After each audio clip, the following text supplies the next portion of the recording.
ৰাইজৰ মূৰত মাধমাৰ দুৰ্গা পূজাৰ পিছতে যোৰহাট চিকিৎসা মহাবিদ্যালয়ত বৃদ্ধি পাব বিভিন্ন সেৱাৰ মাচুল 100%ৰ পৰা 1000% পৰ্যন্ত বৃদ্ধি পাব বিভিন্ন সেৱাৰ মাচুল আৰু 3000 টকীয়া লেপ্ৰস্কপি সাৰ্জাৰী মাচুল হ'ব 5000 টকালৈ বৃদ্ধি পাব আৰু নিয়মীয়া ওপেন সাৰ্জাৰী 600 টকাৰ পৰিৱৰ্তে হলগৈ 3000 টকা আনতে গুৰু অস্ত্ৰোপচাৰৰ ক্ষেত্ৰত এতিয়া 600 টকা হ'ব 600 টকাৰ পৰিৱৰ্তে 6000 টকা হ'বগৈ আৰু সিজাৰিয়ান অস্ত্ৰোপচাৰৰ নিৰিখ বৰ্তমান 1800 টকাৰ পৰিৱৰ্তে 3000 টকালৈ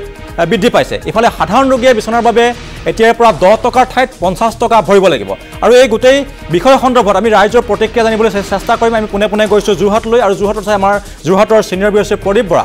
যেহেতু মেডিকেল কলেজসমূহ অতি সাধাৰণ শ্ৰেণীৰ যিসমূহ খাটি খোৱা লোক তেওঁলোকৰ আশা ভৰসাস্থলী তেওঁলোকে যিসকল লোকে বেচৰকাৰী চিকিৎসালয়ত যাব নোৱাৰে তেওঁলোকে শেষ ভৰসা হিচাপে চৰকাৰী চিকিৎসালয়সমূহলৈ আহে হস্পিটেলসমূহলৈ আহে আৰু যোৰহাট মেডিকেল কলেজ কৰ্তৃপক্ষই কালি এক সংবাদমেল যোগে তেওঁলোকৰ বিভিন্ন সেৱাসমূহৰ মূল্য যথেষ্ট পৰিমাণে বৃদ্ধি কৰিছে 100% পৰ্যন্ত বৃদ্ধি হৈছে 50% পৰ্যন্ত বৃদ্ধি হৈছে আৰু এই মূল্য বৃদ্ধিৰ পাছত সেৱা কৰ বৃদ্ধিৰ পাছত যে ৰোগীৰ ওপৰতে সাধাৰণ ৰোগীৰ ওপৰত যে মাধমাৰ বেয়াকৈ পৰিব সেয়া নিশ্চিত যাৰ বাবে ব্যাপক প্ৰতিক্ৰিয়া যোৱা নিশাৰে পৰা সৃষ্টি হৈছে এই মাচুল বৃদ্ধিৰ যি ঘোষণা কৰাৰ পাছতেই মোৰ লগত ইয়াতে যোৰহাটৰ সচেতন লোক আছে মই তেওঁলোকৰ পৰা পাতিম যিহেতু মেডিকেল কলেজখন সাধাৰণ লোকৰ বাবে আশা ভৰসাস্থলী কালিৰ পৰা মাচুল বৃদ্ধি কৰা হৈছে 100% মাচুল বৃদ্ধি হৈছে ইয়াৰ প্ৰভাৱ সাধাৰণ ৰোগীৰ ক্ষেত্ৰত আত্মীয় ক্ষেত্ৰত কেনেধৰণে পৰিব চাওক প্ৰথমতে আপোনালোকে যেহেতু কেমেৰা কৰি আছে বা ভিজুৱেল লৈ আছে এতিয়া আপোনালোকে যদি ভিতৰত আপোনালোকে এবাৰ কেমেৰাটো ঘূৰাই দেখিব 90% মানুহেই আৰ্থিক দুৰৱস্থা থকা মানুহে ইয়াতে চিকিৎসা কৰিবলৈ আহে কিয়নো ইয়াতে এখন চৰকাৰী এখন মেডিকেল হয় ইয়াতে বহুতো সা সুবিধা আছে বুলি তেওঁলোকে ইয়ালৈ আহে কিন্তু যোৱা ৰাতি নিশা এখন মূল্যসূচী দেখিবলৈ পাইছোঁ যে মেডিকেলৰ ফালৰ পৰা এখন মূল্যসূচী নিৰ্ধাৰণ কৰি দিছে তাতে দেখা গৈছে যে গুৰুত্বৰ অস্ত্ৰোপচাৰ যিখিনি আপোনাৰ 600 টকা আছিলে সেইখিনি 6000 টকালৈ বৃদ্ধি কৰি দিছে যেহেতু এইটো সাধাৰণ জনসাধাৰণৰ কাৰণে এটা মূৰত ৰাম টাঙুন পৰিছে তাৰ উপৰিও আপুনি দৈনিক বিচনাৰ মাচুল আছিলে 10 টকা কৰি 10 টকাৰ জেগাত এতিয়া 50 টকা কৰি তুলিছে আৰু ৰেজিষ্ট্ৰেশ্যনৰ যিটো ফিজ আছিলে 10 টকা আছিলে ন্যূনতম সেইটো 100% বৃদ্ধি কৰি 20 টকা কৰি দিছে তেনেকৈ আপোনাৰ কেবিনৰ মাচুল 1800 টকা আছিলে 1800 টকা বা 3000 টকালৈ বৃদ্ধি কৰিছে এইটো সাধাৰণ জনতাৰ কাৰণে এটা টেটু চেপা হৈছে যিহেতু খাটি খোৱা জনসাধাৰণখিনিৰ কাৰণে চৰকাৰে অলপ দৃষ্টি দিয়ক তেওঁলোকৰ যাতে চিকিৎসাখিনি ইয়াতে বিনামূলীয়া হ'ব লাগে বৰ্তমান যুগত শিক্ষা আৰু স্বাস্থ্য বিভিন্ন জেগাত বিনামূলীয়া হৈ আছে সেই ক্ষেত্ৰত আমাৰ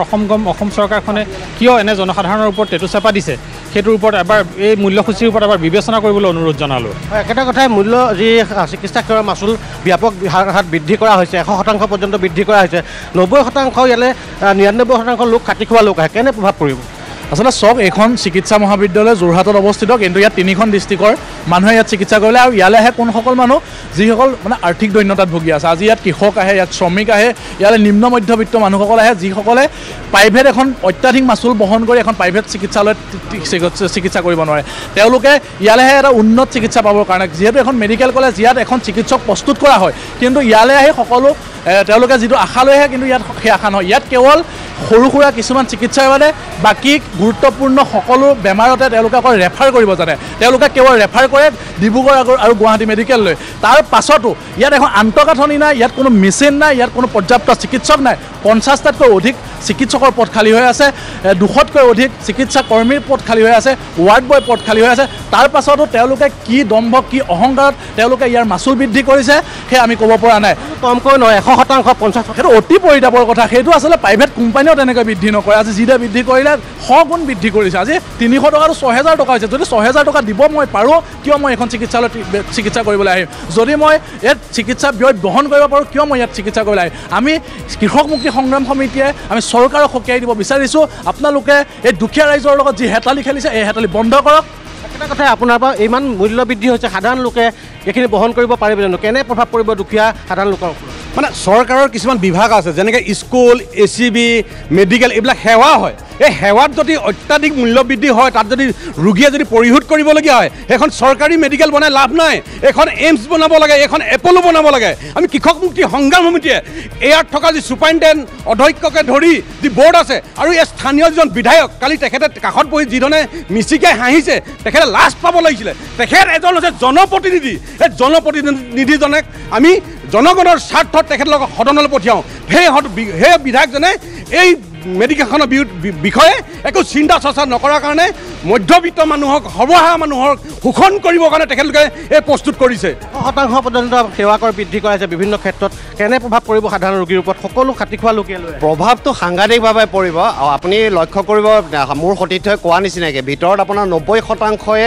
মানে নিম্ন শ্ৰেণীৰ মানুহ আহে যিসকলে উন্নত চিকিৎসাৰ কাৰণে ইয়ালৈ আহে যিখন সময়ত মেডিকেল কলেজৰ ভিতৰত এখন ভাল ষ্ট্ৰেচাৰ নাই ভাল এখন হুইল চেয়াৰ নাই এজন ভাল ডক্টৰ নাই ঠিক তেনেকুৱা সময়ত এনেকুৱা ধৰণৰ মানে যি বৃদ্ধি কৰিছে সাধাৰণ জনতাৰ ওপৰত মাৰ মৰাৰ বাহিৰে বেলেগ একো হোৱা নাই আমি অসমীয়া যুৱ মঞ্চই তীব্ৰ গৰিহণা দিয়াৰ লগতে আমি চৰকাৰক পুনৰবাৰ এই কথাষাৰ বিবেচনা কৰিবলৈ দিছোঁ অন্যথা কিন্তু যোৰহাটৰ পৰা এটা তীব্ৰ আন্দোলনৰ সৃষ্টি হ'ব এটা কথাই ইমান বৃদ্ধি হৈছে যে 100% পৰ্যন্ত 600 6000 300 3000 এনেকৈ বৃদ্ধি কৰিছে আমি অসমীয়া যুৱ মঞ্চই এইটোৱে ক'ম যে নিম্নচাম মানুহৰ মূৰৰ ওপৰত ৰাম টাঙোন দিয়া হৈছে এই মূল্য বৃদ্ধিয়ে বিশেষকৈ এই দৰৱ জাতি দামটো একচুৱেলি বাঢ়িব নালাগে এইবোৰ মানে নিম্নচাম মানুহৰ কাৰণে বহুত মানে সাধাৰণ লোক আছে যিসকল ৰোগী আত্মীয় ইয়ালৈ বিভিন্ন ধৰণৰ চিকিৎসাৰ কাৰণে আহে আপুনি চিকিৎসা কৰিবলৈ আহিছে হয় কি হৈছিলে আপোনাৰ এই মোৰ পায়খানা আছে কোলা পায়খানা কোন জেগাত ঘৰ দিশনগৰ এতিয়াৰ পৰা এই চিকিৎসা মহাবিদ্যালয়ত দামবোৰ বহুত বৃদ্ধি কৰিছে 300 6000 কৰিছে 300 5000 কৰিছে সাধাৰণ মানুহে এতিয়া চিকিৎসালয়ত পাৰিবনে এইখিনি অসুবিধা হ'ব নাই হ'ব অসুবিধা হ'ব কেনে অসুবিধা হ'ব অসুবিধা হ'ব আৰ্থিক অৱস্থা ভাল নহ'লে কি কৰিব সাধাৰণ মানুহ ইয়াতে ফ্ৰী হ'ব বুলি আহে অঁ হয় হয় নহয় আপোনাৰ ইয়াত কাৰোবাক দেখাব আহিছিলে নেকি দেখাব আহিছিলে কাৰোবাক এই চিকিৎসা মহাবিদ্যালয়ত জেনেৰেলি কম ফিজ আছিলে সাধাৰণ ফিজ আছিলে এতিয়া বৃদ্ধি পাব 3000 6000 3000 5000 এতিয়াৰ পৰা বহুত বৃদ্ধি পাব প্ৰাইভেট আৰু চৰকাৰী পাৰ্থক্য থাকিবনে কেনে প্ৰভাৱ পৰিব সাধাৰণ মানুহৰ ওপৰত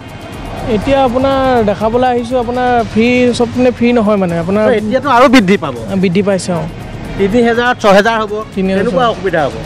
মানুহবোৰ সাধাৰণ মানুহবোৰ অলপ দিগদাৰ হ'ব ইয়াত কিজান ফ্ৰী হ'ব বুলি আহে মানুহ এতিয়া মানুহৰ প্ৰব্লেম হ'ব অলপ 300 টকাত যদি 3000 হয় পাৰিব সেইটো নোৱাৰিব আমাৰ কাৰণে বহুত দিগদাৰ হয় ছাৰ কাৰণ কেলৈ ৰেচন কাৰ্ডৰ ফ্ৰী নাই আৰু আমাৰ কাৰণে বহুত আমি দুখীয়া মানুহ হয় ইয়াত এইটো কাৰণে আহিছোঁ যে কিবা এটা সহায় পাম বুলি আহিছোঁ কিন্তু ইয়াত যদি আমাৰ এতিয়া মই তেজৰ ৰিপৰ্ট কৰিবলৈ দিছে কিন্তু মই এতিয়া পইচাৰ অভাৱ কাৰণে মই এতিয়া তেজৰ ৰিপৰ্টকেইটা কৰিছোঁ সেইখিনিয়ে পোৱা নাই এতিয়া পৰাতো আৰু বহুত পাব 100 গুণ বৃদ্ধি পাব হয় হয় নোৱাৰিম আমি নোৱাৰিম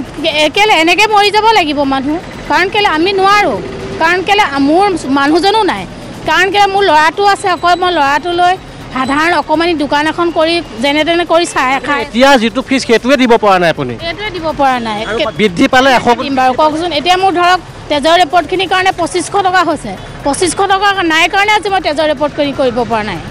নাই পৰা তেতিয়া যদি দাম বৃদ্ধি পায় তেতিয়াতো একো নোৱাৰিম কেলৈ নোৱাৰিম ইয়াত মানে এখনৰ কাৰণে নোৱাৰিম একো নোৱাৰিম আমি এই সকল সাধাৰণ লোকৰ মৰ্মবেদন আপুনি আপোনাৰ কিবা হাত ভাগিছে